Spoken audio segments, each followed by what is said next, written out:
赖清德跟柯建铭共同决定要做大罢免，从头到尾不澄清，现在突然跳出来说，你看你都是乱决策，你自己要跟柯建铭玩，现在失败了就把柯建铭砍掉，还拿柯建铭说不成功就吃种子这个话来杀他。内阁改组是行政院长的权限，不是总统权限。总统管的国防、外交、两岸，内阁这一些内政事务是卓荣泰的权限，但卓荣泰活脱脱的被他完成行政院总机1号。Ladies and gentlemen, welcome the host.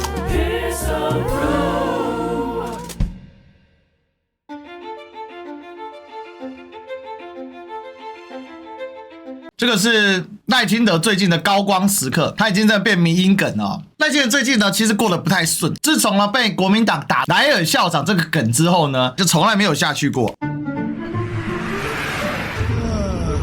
我们现在到哪了？什么时候要开趴啊？瞌睡虫，你最近真的很不乖，你是不想听我讲课吗？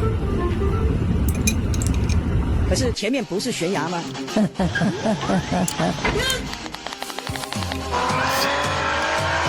有够恐怖又有不完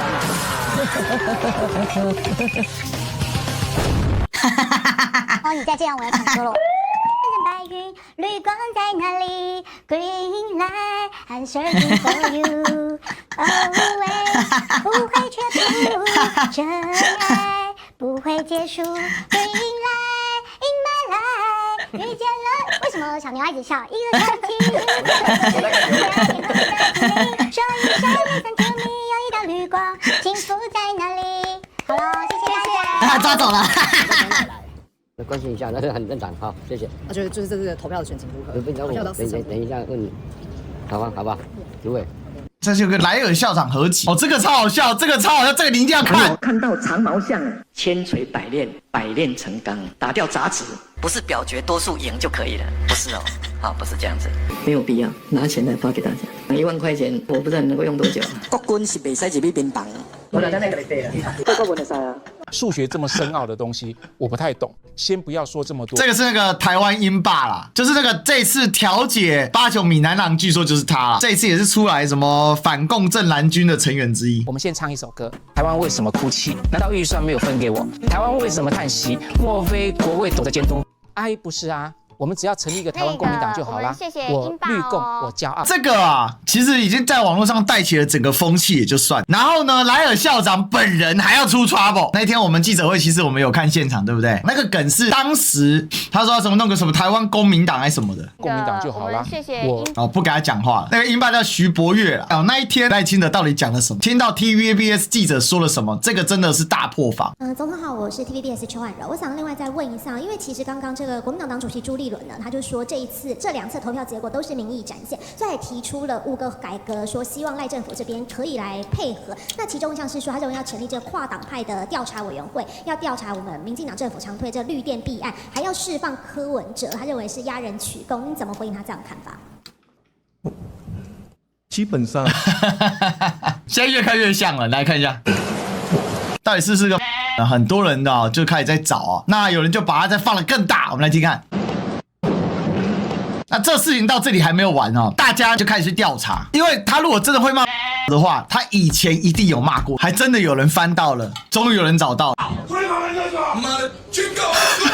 你把头发都剁掉，你什么都掉。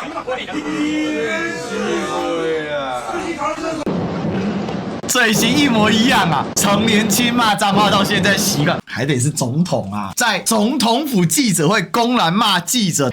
真是有够猛，照了全台湾人面对这件事情，总统府啊，因为被讲了很多天，所以总统府发言人的郭雅慧啊，他说这是恶意捏造的假新闻啊，毁灭总统人格，要严厉谴责。治安人士分析，从翠到 PTT 再到中共官媒，显然是一系列的操作。谁跟你一系列操作？你不骂人会有一系列操作吗？又扯中共，一切都是阿共仔阴谋，是中共逼那些人骂脏话了吗？天天洗。哎呀，这个一张一合，接着回答，没想到就是开张合动作被人大做文章啊！总统谈话扭曲影片被扭曲啊，在翠各大片不断播放。卢董唇语，我确定是骂很失格的总统，谣言盛嚣尘上，逼得总统府发言人上火线亲自否认。如果你不是骂人，那为什么你要离席的时候这么生气？这生气气？难道是我们逼你生气吗？你在气什么？总统爆出口，讯息操作中共加入，太夸张了！哎，持续有政论节目还有相关网红恶意捏造假新闻，宣称在823记者会上公开爆出口。我要在这里表达最严厉的谴责，这是一个不实、恶意抹黑、造谣、恶意毁灭总统人格。赖清德的人格还需要毁灭吗？没什么好毁灭的啊！823记者会是全程公开的哦，可以证明总统表现并没有逾矩，也绝对没有爆出口。原始影片可以还原真实的状况，还原呢？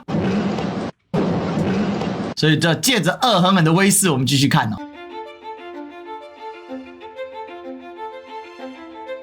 为了要洗莱尔校长，民进党也出了很多的力，他们就把火呢导向了柯建铭。为什么突然之间所有的炮火都导向柯建铭？因为赖清德不仅是在选举上输掉啊，更是呢整个人格都崩盘。这个是三道猴子的梗，立院猴子柯建铭。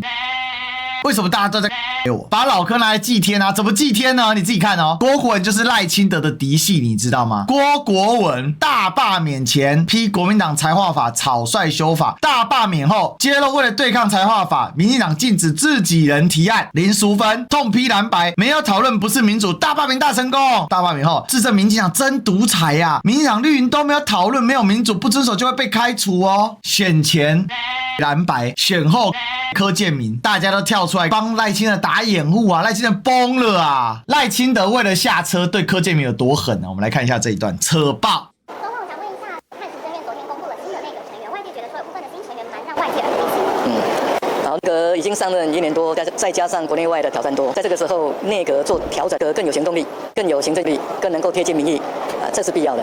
那这次的调整包括新成立的运动部还有其他的相关部会，总共部长跟次长有16个多，秉持3个特色。第一个动用年轻人，所以运动部由李阳来担任。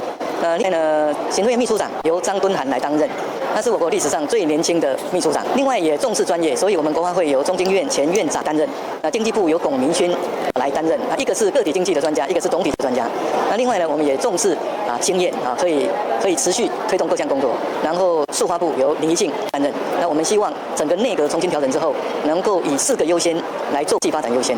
第2个是民生优先，第3个是青年优先，第4个是弱势优先。然后也祝福整个内阁未来能够各项施政都能够接近民意的要求，更符合社会的期待。其实只有4个新人，其中还有一个新出来的部就是体育部。还有这里很重要哦，他讲完之后好像一副都没有他的事情，所以内阁改组就是大家换换位置干嘛？其实这里有个重点哦，各位，内阁改组是行政院长的权限啊，不是总统权限啊。总统管的国防、外交、两岸，内阁这些内政事务应该是卓荣泰的权限，但卓荣泰活脱脱的被他完成行政院总机1号。这一段访谈是他自己特别 say 好，他特别讲党团要改组，过去都只有讲府院党而已哦，什么时候改组党团是符合你的期待吧？讲白了，这不就借老柯的头一用吗？反映在最新的民调上面，整个社会有60%的人对赖清德的执政是不满意。然后呢，大罢免大失败，谁应该负较大的责任？看到了没有？谁该负责？民进党立法院党团总召柯建铭52%，赖清德45.6%。老实讲，就吴董出手救了赖清德嘛，把柯建铭的仇恨值拉到最高嘛。因为吴董这一系列的民调一直在问柯建铭。今天的自由时报的独家赖清德成劝柯建铭，判柯能做这些事情。知情人士指出回顾罢免决策诸多决策点，党内原定调公民团体在前，民进党在后，柯建铭却对外称罢免是总统大选后决定提出，强调自身主导地位与内部决议与实际情形并不一致。赖清德跟柯建铭共同决定要做大罢免，当柯建铭对外说大罢免是我跟赖清德发动的，然后赖清德从头到尾不澄清，现在突然跳出来说，你看你都是乱决策。柯建铭每次要决策都是进总统府跟赖清德报告，突然之间跟赖清德完全没有关系。罢免规划原本是精准罢免助攻锁定乱删预算乱提案的立委，聚焦国会诉求，但柯建铭喊出大罢免大成功，执意推动高虹安罢免案，并对外说成功之后要换立法院长韩国瑜，被在野党抓住攻防点，期间劝阻都不被接受。手和他讨论冷静分析而被打断，可以说不成功就此总召。故意提高虹安是因为柯建铭在新竹是提双霸，你自己要跟柯建铭玩，现在失败了就把柯建铭砍掉，还拿柯建铭说不成功就此总召这个话来杀他。党内之前呢是认为柯建铭都劳苦功高，也不是在找战犯啊，哎呦！但是党内忧心啊，后续政局啦，对行政立法沟通协调不乐观，先前坚壁清野交处策略势必要调整。即便民主党党了下来党团自主的传统，兼任民进党主席的赖清德曾经找柯总召恳谈2-3次，希望柯履行承诺退居2线栽培年轻人，但柯不同意，才会有后续赖责成秘书长徐国勇派系讨论这一事。随着党内立委联署超过60%，某种程度也显示多数派系也体认到必须调整的时候，至于何时处理会期结束后，派系将进一步共同与党团来协商。然后我跟你讲，我在另外一份新闻里面，他有提到一个细节，是这个会期还是下个会期呢？让柯建铭决定。所以柯总召可能不会挂，也可能会挂。我跟大家讲啊，大家可以再期待一下赖柯之争 2.0， 有兴趣去看我脸书或 Threads 或者是 YT 的社群文章。